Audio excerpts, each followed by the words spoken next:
আপনার আমার উপরে যদি হয়ে যান, স্বয়ং আল্লাহ পাক রব্বুল আলামিন আপনার উপরে অসন্তুষ্ট হয়ে যাবেন। তার জন্য আমরা কি করব? বিশেষ করে যারা ছোট্ট ছেলে মেয়েরা আছো তাদেরকে আমি অনুরোধ করব, তাদেরকে আমি বলে দিব, তোমাদের মা বাবা যদি তোমাদের সাথে যদি যা কিছু কথা বলেন আপনারা শুনবেন। কেননা আল্লাহ পাক রব্বুল আলামিন সবাইকে বলিতেছেন যে আপনারা আপনাদের মা বাবার সাথে ভালোভাবে উত্তম চরিত্র আপনি আপনার মা বাবার সাথে করবে।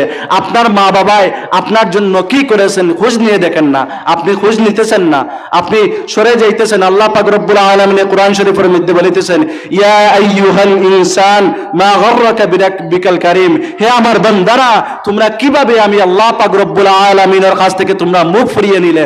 অথচ আল্লাহ পাক রব্বুল আলামিন ফরমাইতে, অথচ আমি আল্লাহ পাক রব্বুল আলামিন তোমাদেরকে সৃষ্টি করছি, তোমাদের মা বাবার মাধ্যমে আমি আল্লাহ পাক রব্বুল আলামিন তোমাদেরকে দুনিয়ার জমিনের মধ্যে দিয়েছি।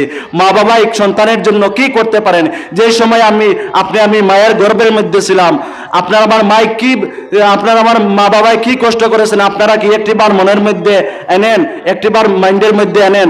আপনার আমার মা আপনার আমার গর্ভে থেকে যেই সময় আল্লাহ পাক রব্বুল আলামিনের দুনিয়ার জমিনের মধ্যে দিবেন, হসপিটালের মধ্যে নিয়ে গেছেন, বাবা এক জিন্দা মায়ের এবং পেটের ভিতরে যে সন্তান আছে সেই সন্তানের বোঝা মাথার মধ্যে নিয়ে চিন্তিত ছিলেন। কত একটি কঠোর পরিস্থিতি ছিল, কত একটি মা বাবার উপরে কত একটি আঞ্জামের পরীক্ষার মুহূর্ত ছিল। সেই মুহূর্তের মধ্যে আপনার আমার মা বাবায় আপনাকে আমাকে দুনিয়ার জমিনের মধ্যে যেই সময় মায়ের গর্ভ থেকে আমরা বাহির হয়ে দুনিয়ার জমিনের মধ্যে আসিলাম, আসার পরে আপনার আমার মা আপনার আমার বাবা আপনার আমার মুখ দেখে সন্তুষ্ট হয়ে বলেছেন আলহামদুলিল্লাহ। পিছনের মধ্যে যা ওনারা কষ্ট করেছেন সেই কষ্টগুলা বলিয়ে আল্লাহর বান্দা অর্থাৎ আমাদের মা বাবা কি করেছেন? আলহামদুলিল্লাহ বলে সন্তুষ্ট হয়ে গেছেন। সুবহানাল্লাহ। এটা হচ্ছে মা, এটা হচ্ছে বাবা। আল্লাহ পাক রব্বুল আলামিন কোরআন শরীফের মধ্যে বাদে কি বলিতেছেন? ইম্মা ইয়াবলুগান্না ইনদাকাল কিবারা আহাদুহুমা আও কিলাহুমা ফালা তাকুল লাহুমা উফ, তোমরা তোমাদের মা বাবার সাথে তোমরা উফ শব্দটা বলো না। ওয়ালা তানহারহুমা, তোমরা তোমাদের মা বাবার সঙ্গে তোমরা উচ্চ সুরে কথা বলো না। ওয়ালা তানহারহুমা, তোমরা তোমাদের মা বাবার সাথে কি করো না? উচ্চ সুরে কথা বলো না। তাহলে আপনার আমার মা যদি আমাকে যদি ডেকে বলেন এদিকে আসো, আমরা যদি বলি পারবো না, তাহলে এটা কি হয়ে গেছে? উচ্চ সুরে কথা বলা হয়ে গেছে। তার জন্য এরকম মা বাবার সম্মুখে মা বাবার সাথে আমরা উচ্চ সুরে কথা বলবো না। আল্লাহ পাক রব্বুল আলামিন যেহেতু আপনাকে আমাকে বলে দিয়েছেন, তার জন্য আল্লাহর কথাকে ওয়াজিব বলা হয়। আপনার আমার জন্য মা বাবা যে সময় কথা বলবে, কথা বলার পরে আমরা উচ্চ সুরে কথা বলবো না। মায়ের কথা বাবার কথা আমরা শোনার জন্য আমরা মা বাবার কাছে চলে যাব, ছুটে চলে যাব। বলেন ইনশাআল্লাহ। ولا فلا تقل لهما اف ولا تنهرهما, আল্লাহ পাক রব্বুল আলামিন আপনাকে আমাকে শিখিয়ে দিতেছেন তোমরা কিভাবে মায়ের সাথে বাবার সাথে তোমরা সৎ ব্যবহার করো। ওয়াল উফ ওয়ালা তানহারহুমা ওয়া কুল লাহুমা কাওলান কারীমা। কালা ইয়াকুলু, কুল হচ্ছে ফাইল, অর্থাৎ ফাইল হচ্ছে ওইলে গিয়া যে কোনো জিনিসের হুকুম দেওয়াকে ফাইল বলা হয়। কুল, তোমরা বলো। আল্লাহ পাক রব্বুল আলামিন কি বলিতেছেন? ফালা তানহারহুমা ওয়া কুল লাহুমা কাওলান কারীমা, তোমরা কি করো? তোমাদের মা বাবার সাথে সৎ ব্যবহার করো।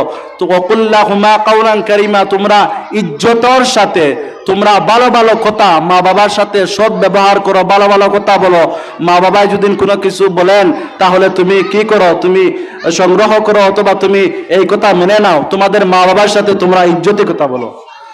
فلا تقل لهما أف ولا تنهرهما وقل لهما قولا كريما, তোমরা কি করো? তোমরা তোমাদের মা বাবার সাথে তোমরা সৎ ব্যবহার করো, তোমরা তোমাদের মা বাবার সাথে তোমরা ভালো ব্যবহার করো, তোমরা তোমাদের মা বাবার সাথে ভালো কথা বলো, নম্র কথা বলো, তোমরা উচ্চ সুরে তোমাদের মা বাবার সাথে কথা বলো না। আল্লাহ পাক রব্বুল আলামিন বলিতেছেন কাওলান কারীমা, বাদে বলেন ওয়াহফিয লাহুমা জানাহায-যুল্লি মিনার রাহমা, তোমরা তোমাদের মা বাবার সাথে তোমরা তোমাদের মা বাবাকে তোমরা রহমতের চাদর বিছিয়ে দাও رحمة وقل لهما قولا كريما واحفظ لهما جناح الذل من الرحمة وقل رب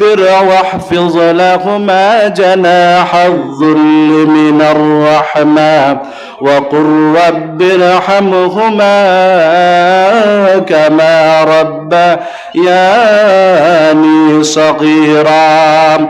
আর তোমরা এই কথা বলো ওয়াকুর রব্বির হামহুমা, হে আমার রব, হে আমার প্রতিপালক, হে আমার সৃষ্টিকর্তা। কি বলিতেছেন আল্লাহ পাক রব্বুল আলামিন আপনাকে আমাকে কি নির্দেশ দিতেছেন? ওয়াকুর রব্বির হামহুমা, তুমি আল্লাহ পাক রব্বুল আলামিনকে বলো হামহুমা, আপনি রহম করো, কামা রব্বায়ানি সগীরা, আমাদের মা বাবাই আমাদেরকে ছোট্টবেলা থাকাকালীন আপনাকে আমাকে যেই রকম লালন পালন মায়া মহব্বত ভালোবেসেছেন, হায় আল্লাহ আপনিও তাদেরকে এইরকম লালন পালন মায়া মহব্বত ভালোবাসা দেখান। বলেন না সুবহানাল্লাহ। কি সুন্দর ভাষায় আল্লাহ পাক রব্বুল আলামিন আপনাকে আমাকে জানিয়ে দিতেছেন তোমরা তোমাদের মা বাবার সাথে কিভাবে উত্তম চরিত্র ভাবে তোমরা ব্যবহার করো। তারপরে আল্লাহ রাসূল সাল্লাল্লাহু আলাইহি ওয়াসাল্লামের সাথে কাছে একজন সাহাবী গেলেন, গিয়া জিজ্ঞাসা করলেন, ইয়া রাসূলুল্লাহ ইয়া হাবিবাল্লাহ মান হাক্কু হুসনা সাহাবাতি। মাদার কথা 26। আল্লাহ রাসূল সাল্লাল্লাহু আলাইহি ওয়াসাল্লামের কাছে একজন সাহাবায়ে কেরাম গেলেন, গিয়া জিজ্ঞাসা করলেন, ইয়া রাসূলুল্লাহ ইয়া হাবিবাল্লাহ মান হাক্কু হুসনা সাহাবাতি, ইয়া রাসূলুল্লাহ ইয়া হাবিবাল্লাহ আমার উপরে কার হক বেশ, আমি কার খেদমত করব?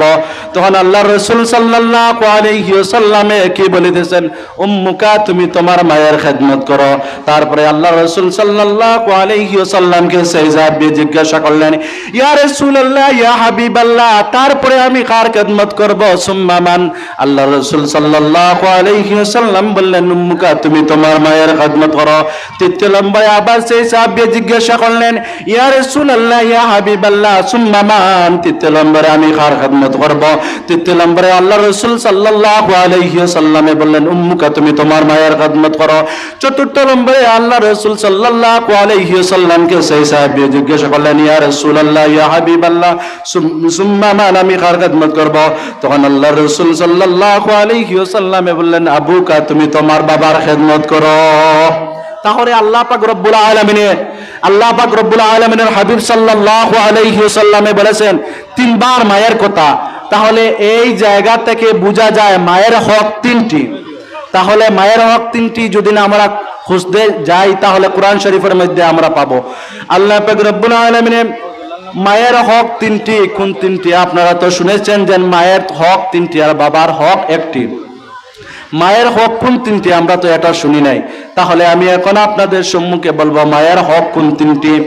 আল্লাহ পাক রব্বুল আলামিন বলেন, وَوَصَّيْنَا الْإِنسَانَ بِوَالِدَيْهِ إِحْسَانًا, আমি মানব জাতিকে ওসিয়ত করে দিয়েছি তোমরা তোমাদের মা বাবার ইহসান করো। ইহসানা হামালাতুহু উম্মুহু কুরহা, মায়ের হক তিনটির মধ্যে একটি হক হচ্ছে মায়ের সন্তানকে পেটের মধ্যে ধারণ করেন। এই কষ্টটা শুধুমাত্র মায় কষ্ট সহ্য করেন, মায় কষ্ট করেন, এই কষ্টটা বাবাই করতে হয় না। তার জন্য আল্লাহ রাসূল সাল্লাল্লাহু আলাইহি ওয়াসাল্লামে বলেছেন প্রথম হক একটি হচ্ছে মায়ের। তারপরে কি, হামালাতুহু উম্মুহু কুরহা ওয়া ওয়াদাআতুহু কুরহা, মায়ের সন্তানকে প্রসব বেদনার যে জ্বালা, যে কষ্ট, সেই কষ্ট কষ্ট শুধুমাত্র মায় বহন করতে হয়, এটা বাবায় বহন করতে হয় না। তার জন্য আল্লাহর রাসূল সাল্লাল্লাহু তাআলা আলাইহি ওয়াসাল্লাম বলেছেন, তোমার মায়ের তুমি খেদমত করো। তৃতীয় নম্বরে আমরা যদি জিজ্ঞাসা করি তৃতীয় নম্বর কোন হক আল্লাহ পাক রব্বুল আলামিনে, দ্বিতীয় নম্বরে কোন হক কিসের জন্য রাসূলুল্লাহ সাল্লাল্লাহু আলাইহি ওয়াসাল্লামে তিনবার মায়ের কথা বলিয়েছেন। তিন নম্বর হক হচ্ছে হামলুহু কুরহা ওয়া ফিসালুহু 30 শাহরা, মাই সন্তানকে 30 মাস পর্যন্ত সন্তানকে কুলের দুধ পান করান। এই হকটা, এই কুলের দুধ পান করান শুধুমাত্র মা বাবাই সেই কষ্ট করতে হয় না। তার জন্য আল্লাহর রাসূল সাল্লাল্লাহু তাআলা আলাইহি ওয়াসাল্লাম বলেছেন মায়ের হক হচ্ছে তিনটা আর বাবার হক হচ্ছে একটা। আল্লাহ রাসূল সাল্লাল্লাহু আলাইহি ওয়াসাল্লামে অন্য হাদিসের মধ্যে বলেন, আল জান্নাতু তাহতা আকদামিল উম্মাহাত, তোমাদের মা বাবার পায়ের নিচে তোমাদের জান্নাত। বলেন না সুবহানাল্লাহ। আমাদের মা বাবার পায়ের নিচে আমাদের জান্নাত। আপনার মা বাবার পায়ের নিচে জান্নাত থাকতে আপনার পীর মুর্শিদের কোনো দরকার নাই। আপনার মা বাবাকে আপনি কি করিতেছেন, জ্বালা যন্ত্রণা দিতেছেন মায়ের সম্মুখে বাবার সম্মুখে, করজুড়ে কথা বলতেছেন। আর আপনি বড় সৈয়দ সাহেব এবং বড় বড় অলি আল্লাহকে আপনারা কি করিতেছেন, বলো অলি আল্লাহর সাথে গিয়ে আপনারা বয়ত হইতেছেন, আর বড় মা বাবাকে আপনি কষ্ট দিতেছেন। আপনার এই বয়ত হওয়া আল্লামা যদি হয়ে থাকেন, খাঁটি পীরও যদি হয়ে থাকেন, তাহলে কোনো কাজে আসবে না যে আপনার মা বাবাকে কষ্ট দিয়ে আপনি পীর ধরতেছেন, আপনি মুরিদ হইতেছেন, এটা আপনার কাজে আসবে না। আল্লাহ পাক রব্বুল আলামিনে বলিতেছেন তুমি তোমার মায়ের খেদমত। তার পরেও আল্লাহ পাক রব্বুল আলামিনে মা বাবার হকের কথা বলিয়াছেন, প্রিয় হকের কথা আল্লাহ পাক রব্বুল আলামিন বলেন নাই। যাই হোক, আল্লাহ পাক রব্বুল আলামিনে আল্লাহ রাসূল সাল্লাল্লাহু আলাইহি ওয়াসাল্লামের কাছে একজন সাহাবী গেলেন, গিয়ে জিজ্ঞাসা করলেন, ইয়া রাসূলুল্লাহ, ইয়া হাবিবাল্লাহ, আইয়ুল আমালু আহাব্বু ইলাল্লাহ। ইয়া রাসূলুল্লাহ, ইয়া হাবিবাল্লাহ, আপনি আমাকে এমন একটি আমল দেন যে দুনিয়ার জমিনের মধ্যে সব থেকে বেশি উত্তম, সব থেকে বেশি ভালো। আমার আল্লাহ পাক রব্বুল আলামিনের কাছে কোন জিনিস হচ্ছে সব থেকে বেশি ভালো, উত্তম কাজ? উত্তম কাজ কোনটি আপনি আমাকে বলেন যে আল্লাহ পাক রব্বুল আলামিনের কাছে এটা সব থেকে শ্রেষ্ঠ কাজ। তখন আল্লাহর রাসূল সাল্লাল্লাহু তাআলা আলাইহি ওয়াসাল্লাম বললেন, as-salatu ala waqtiha। আল্লাহ রাসূল সাল্লাল্লাহু আলাইহি ওয়াসাল্লামের কাছে গিয়ে সেই ব্যক্তি কি বললেন, ইয়া রাসূলুল্লাহ, ইয়া হাবিবাল্লাহ, হে আল্লাহর পেয়ারা হাবিব, আল্লাহ পাক রব্বুল আলামিনের কাছে সবথেকে শ্রেষ্ঠ কোন কাজ? দেখেন আপনারা একটি জিনিস আপনারা বুঝার জন্য আমি বলিতেছি, খেয়াল করবেন যে আল্লাহ পাক রব্বুল আলামিন কোরআন শরীফের মধ্যে যেই রকম বলিতেছেন, হাদিস শরীফের মধ্যে সেম তদ্রূপ। আল্লাহ পাক রব্বুল আলামিন বলিতেছেন তোমরা আমি আল্লাহর ইবাদত করো, তারপরে কি করো, তোমরা তোমাদের মা বাবার সাথে সৎ ব্যবহার করো। এই জায়গার মধ্যে রাসূলুল্লাহ কি বলিতেছেন, প্রথম হচ্ছে as-salatu ala waqtiha, অর্থাৎ আল্লাহর হক সব থেকে as-salatu ala waqtiha, সময় মতো নামাজ পড়া পৃথিবীর মধ্যে সব থেকে ভালো উত্তম কাজ। তারপরে কি বলিতেছেন, আল বিররুল ওয়ালিদাইন, পিতা মাতার খেদমত করা। বলেন না সুবহানাল্লাহ। যত জায়গার মধ্যে আল্লাহ পাক রব্বুল আলামিনে আল্লাহর হাবিবও যত জায়গার মধ্যে বলিয়াছেন, সেই সমস্ত জায়গার মধ্যে কি, সমস্ত জায়গার মধ্যে আল্লাহ হকের পারে কার হকের কথা বলা হয়েছে? মা বাবার। আল্লাহ রাসূল সাল্লাল্লাহু আলাইহি ওয়াসাল্লামকে দ্বিতীয়বার জিজ্ঞাসা করলেন, ইয়া রাসূলুল্লাহ, ইয়া হাবিবাল্লাহ, আপনি প্রথমবার তো বলেছেন সব থেকে ভালো কাজ হচ্ছে সব থেকে ভালো কাজ হচ্ছে সময় মতো নামাজ পড়া, দ্বিতীয় নম্বর ভালো কাজ কোনটি? তখন আল্লাহ রাসূল সাল্লাল্লাহু আলাইহি ওয়াসাল্লামে বলিতেছেন, আল বিররুল ওয়ালিদাইন, পিতা মাতার খেদমত করা। তোমরা তোমাদের পিতা মাতার খেদমত করিও, তোমরা তোমাদের মা বাবার সাথে ভালো শুদ্ধ ব্যবহার করিও, ভালো আচরণ করিও। আমি আল্লাহ পাক রব্বুল আলামিনের কাছে সব থেকে উত্তম হচ্ছে আমল, সব থেকে উত্তম ব্যবহার হচ্ছে, সব থেকে উত্তম কাজ হচ্ছে আল্লাহ পাক রব্বুল আলামিনের কাছে সময় মতো নামাজ পড়ার পরেও হচ্ছে মা বাবার খেদমত করা। সুবহানাল্লাহ। তারপরে বললেন, তারপরে আপনি বলেছিলেন যে তিনটি কাজ সব থেকে উত্তম, 3 নম্বর কাজটি কি? তখন আল্লাহ রাসূল সাল্লাল্লাহু আলাইহি ওয়াসাল্লাম বললেন, আল জিহাদু ফি সাবিলিল্লাহ, আল্লাহ পাক রব্বুল আলামিনের কাছে জিহাদ করা হচ্ছে সবথেকে ভালো কাজ। আল্লাহ পাক রব্বুল আলামিনের কাছে তিনটি কাজের মধ্যে জিহাদও হচ্ছে ভালো কাজ। তাহলে সহিহ বুখারীর মধ্যেও আরো হাদিসের মধ্যে আছে, এই যেই হাদিস বলেছিলাম সেই হাদিস হচ্ছে সহিহ বুখারীর অন্য বর্ণনার মধ্যে এসেছে যে আল জিহাদু ফি সাবিলিল্লাহ, আল্লাহর রাস্তার মধ্যে জিহাদ করা সবথেকে ভালো কাজ।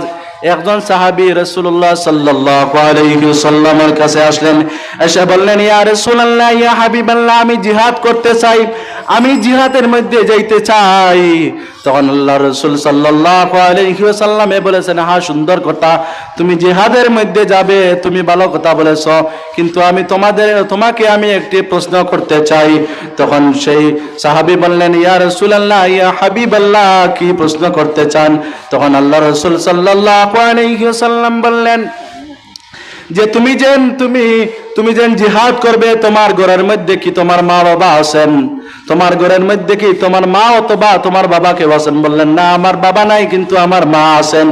তখন আল্লাহর রাসূল সাল্লাল্লাহু আলাইহি ওয়াসাল্লাম বললেন, হে আল্লাহর বান্দা, হে আল্লাহর গোলাম, তোমার জন্য তোমার মা যেহেতু তোমার ঘরের মধ্যে আছেন, তুমি তোমার মায়ের খেদমত করো, আল্লাহ পাক রব্বুল আলামিন তোমাকে একটি জিহাদের ফজিলত তোমার নামা আমলের মধ্যে দিয়ে দিবেন। বলেন না সুবহানাল্লাহ। বুঝেন, আল্লাহ পাক রব্বুল আলামিনে আল্লাহ রাসূল সাল্লাল্লাহু আলাইহি ওয়াসাল্লামে কি বলিয়াছেন যে তুমি জিহাদ করবে, তোমার মা তোমার বাবা তোমার ঘরের মধ্যে আছেন, তোমার মা তোমার ঘরের মধ্যে আছেন, তুমি তোমার মায়ের খেদমত করো। তুমি তোমার মায়ের খেদমত করলে কি হবে? আল্লাহ পাক রব্বুল আলামিনের জিহাদের যে ফজিলত আছে, সেই ফজিলত আল্লাহ পাক রব্বুল আলামিনে তোমার নামায়ে আমলের মধ্যে দান করে দাখিল করে দিবেন। বলেন না সুবহানাল্লাহ।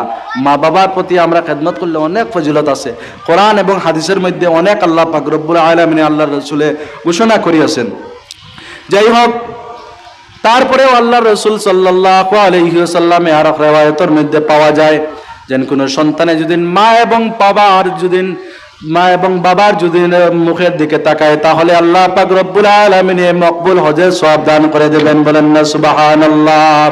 তাহলে আজকে তো আপনি আমি সবাই, আমরা যাদের মা আছেন, যাদের বাবা আছেন, আমরা সবাই মা বাবার কি করব?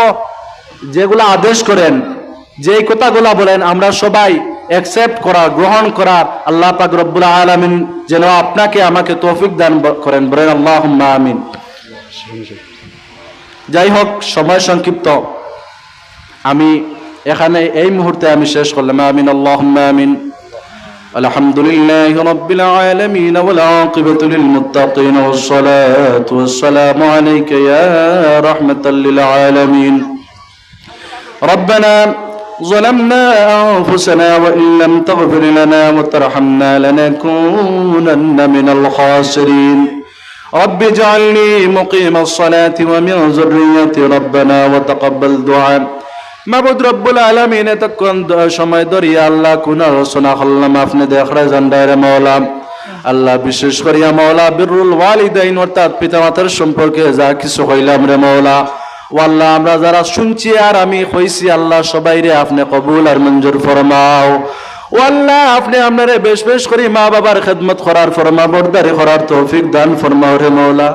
আল্লাহ সন্তানের ততক্ষণ পর্যন্ত বুঝে না যতক্ষণ পর্যন্ত তার সম্মুখে মা বাবা মারা যাওয়ার পরে সন্তানে বুঝতে পারে, কিন্তু মা বাপ দুনিয়ার জমিনের মধ্যে থাকতে মা বাপ কোন বট গাছে বুঝতে পারে না রে মাওলা।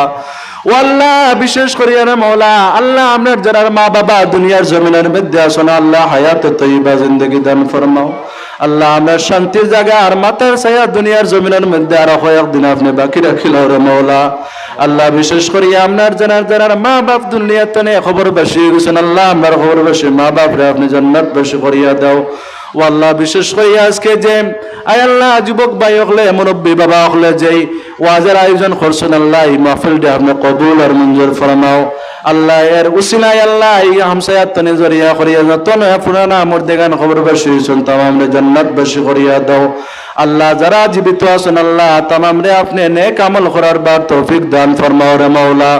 ও ও আল্লাহ বিশেষ করিয়া রে মৌলা ই মাহফিল তনে আল্লাহ আমরা যা শিখমু আপনি আমল করার তৌফিক দান করিও রে মৌলা আল্লাহ আমরা জেলা ওয়াজ করিয়া আর আল্লাহ জেলা উলামায়ে কেরাম হলে ওয়াজ করবার মৌলা আল্লাহ এর তনে মানুষে শুনিয়া আমল করবার তৌফিক দান করিও আল্লাহ এই হামসায়ের মানুষরে আপনি বিশেষ করিয়া নামাজি ইমানদার মুত্তাকি ফরজগার বানাইলিও আল্লাহ এই মাহফিলটা কাল কিয়ামতের দিবসের মধ্যে আমরা সকলের লগে শাফায়াতের জারিয়া হিসাবে আপনি কবুল আর মঞ্জুর করিও যা কিছু কইছি আর খান মত মনে হইছে तमाम কবুল আর মঞ্জুর ফরমাও বিফদলি সুবহান রাব্বিকা রাব্বিল ইজ্জাতি আম্মা ইয়াসিফুন ওয়া সালামুন আলাল মুরসালিন ওয়াল হামদুলিল্লাহি রাব্বিল আলামিন ওয়া আমিতনা আলাস সুন্নতি ওয়াল জামাআতি ওয়াশ শাওqi লিকাইকা ইয়া যাল জালালি ওয়াল ইকরাম আমিন রাহমাতুল্লাহ